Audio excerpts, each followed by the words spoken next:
ยันบ่มีคนแล้วเด้อเห็นแต่เครื่องอยู่บนนอนเพิ่นเนาะหรือว่าเพิ่นไปหาอยู่หากินบ่ได้ส่งยังอยู่นี่ส่ง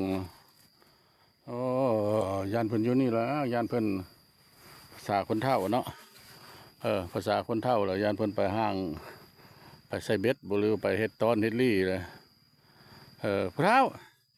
พระพระอยู่ไสพระส่งเสื้อเพิ่นยังอยู่นี่ส่งเสื้อเนี่ยเต่าไฟก็มีอันนี้มันเป็นผ้าห่มเพิ่นเนาะอะไรถงเพิ่นก็ยังโคมก็ยังนะเป็นไปยัดมันไปหาเฮ็ดลี่เฮ็ดต้งวะเราอยู่ใจใส่ม้อยอันอยู่ใกล้แล้วเราต้องขาดแล้วผู้มันมี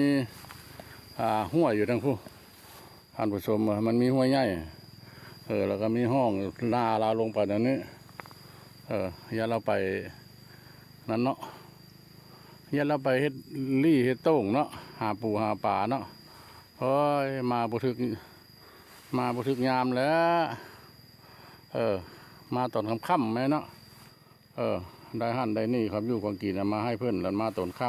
ำเนี่ยเพื่อนดังไฟก็เลยยังไม่อยู่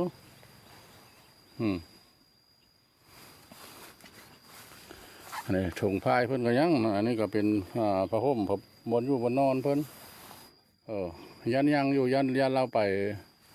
หากินเนาะยันเราไปหาใส่มองใส่ต้ง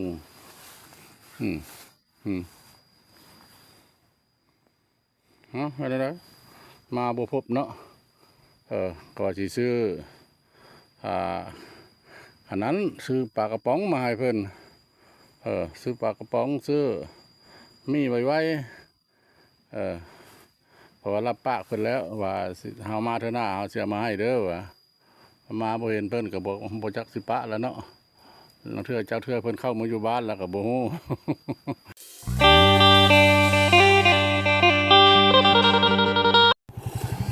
ทักทายสบายดีพี่น้องๆ FC เนาะภายในหรือต่างประเทศเมื่อนี้เราดังประวันตลอดแล้วเป็นภาพยามบ่ายเนาะสิไปเยี่ยมยามเบิ่งผู้เฒ่าเนาะผู้เฒ่าเราอยู่บ้านเล่าเนาะบ้านเล่าหัวหน้าเพิ่นละไปนอนอยู่เถียงให้เถียงนาอยู่คนเดียวโดนแล้วบ่ได้ไปคอยเพิ่นสิไปเบิ่งเป็นที่อยู่เงินบริบ่เนาะฟ้าตกไปตามทางนั่นก็มีแต่งัวแต่ควายเนาะ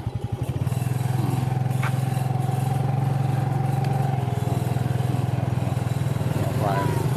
พ่อแม่ไปชนจะเป็นดวงมันหลายก็เท่าถึงงัวหลายแท้งัวเจ้าเดียววะเท่า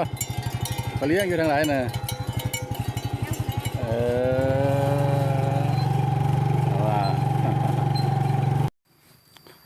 มาฮอดให้ฮอดนาเพื่อนแล้วเนาะ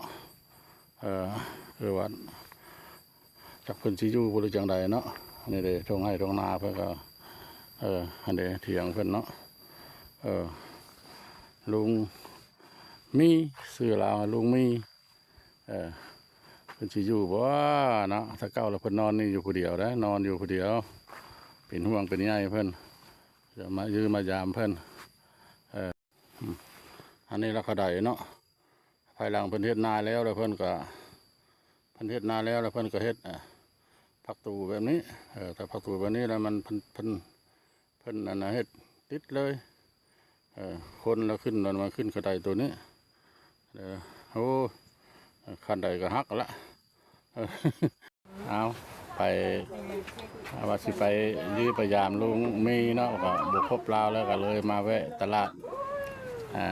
ดน้อยชุมชนตลาดน้อยชุมชนอยู่ที่บ้านกระบูดเนาะกระบูดเชียงแหวนนี่แหละมาครับ แม่ค้าแม่ขายเพื่อนกันนี่เด้เอาสบายดีกินไปจังกระต้ายอยู่เดี๋ยวนี้อัน สบายดีนี่ เออ มื้อนี้ ให้ผู้นั้นเว้าจะคือ มื้อนี้ได้เพียงมาขายว่ามื้อนี้น่ะได้เพียงมาขาย เป็นไม้เหมือน เออได้หน้ำไม้มักทั่วจะใช้เครื่องคำขอขายก่อนอืมอืมอืมแล้วนะเครื่องขายเพื่อนน่ะก็ได้เนี่ยมีแต่มักทั่วกันมักทั่วมักหุ่งเนาะอันนี้ก็เป็นหน้ำไม้อันนี้หน้ำไม้เชียงไฟออกแล้วหน้ำไม้เชียงไฟท่านผู้ชมนะหน้ำไม้ของผู้บ้านพะเลาะเรายังบ่ได้ออกออกล่าของอันนี้ออกแล้วหน้ำไม้เชียงไฟเลยนี่หน้ำไม้ไร่น้ำไม้ไร่มีกระตาตู้กระเต่ามันเนาะเนาะก็แบบนี้แล้วแกงคักเนาะทับก็อันนี้หน้ำไม้ไร่เด้อเนี่ยเด้อมันมีแต่เครื่องป้าของดงมีแต่สัตว์ป้ามาบ่เฮาท่านผู้ชมเอ้ยนี่หน้ำไม้1 2 3 3ถุงเป็นคำของขายอยู่ตลาดชุมชนเพิ่นน่ะก็ได้โอ้ยมันยังบ่ออกหลายเนาะนี่แหละสิซื้ออันน้ำไม้สิสัตว์ป้าซะเพิ่นเนาะน้ำไม้ไร่น้ำไม้ไร่ก็เดินได้มาแล้ว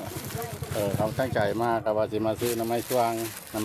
มันสิแซ่บเนาะสิแซ่บนะมันเป็นป้องเด้อ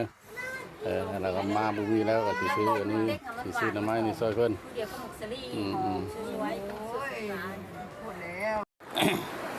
มึงเยี่ยมเบิ่งป่าเพิ่นก็เด้อเป็นยอกระดุงในได้อยู่บ่นี่วะโอ้ป่าน้อยเนาะโอ้นี่ค่ะนี่พอได้กินแรงกินง่ายได้นี่ได้ท่านผู้ชมเอ้ยป่ามันทึกกระดุงป่าพันก็ได้เนาะไม่เท่าเนาะเจ้าแล้วตึกหาอารมณ์ได้เนี่ยเขาก็ไม่ได้เลือกเนาะอยู่ใกล้ๆเฮือนนี่เนาะโดนแล้วก็ย่อพอได้มุกได้แรงแล้วได้เนี่ยว่าตึกคู่มือบ่ก็น่าจะหาเขาลูกชาวในไปใช้บ้านบ่เพราะว่าใช้บ้านไม่ได้ลงคู่มือหรอกเอาย่อทึกมันโอ้ยเฮียปลาสลามทึกแล้วว่าในปลาสลามลมมืดท่านผู้ชมเลยทางประมาณพะเลาะกับลงเฮือนมาวันนี้กับโซบุรีเนาะโมโตไซค์พังโมโตไซค์พี่อย่างจักอย่างอ่อนบ่หรือมันหัวสูบเบิ่งก่อนคันแม่นว่าสูบเบิ่งมันแวบแล้วก็สิได้เปลี่ยนอย่างใหม่อยู่แต่นอกกันละอยู่แต่นอกอยู่ชุมชนบ้านกระบูดเนาะยามค่ำยามแรงมาชาวบ้านชุมชนเพิ่นนี่ก็ลงมาหาอยู่หากินเนาะตึกกระดุ้งนั่นละยามแรงมาแห้งหลายคนดินน้ำดินในอยู่พวกเอาการเก็บภาพบรรยากาศเนาะทางเม็ดทางมวลมาตลาดน้อยชุมชนนี่ก็สิพอประมาณนั้นล่ะจากนี้ไปขออนุญาตนำท่านFCเนาะภายในหรือต่างประเทศขอจบคลิปนี้ไว้เพียงสำนี้โอกาสหน้าจะพาท่านผู้ชมไปหูไปเห็นหลายๆบ้านคำว่าสบายดีสวัสดี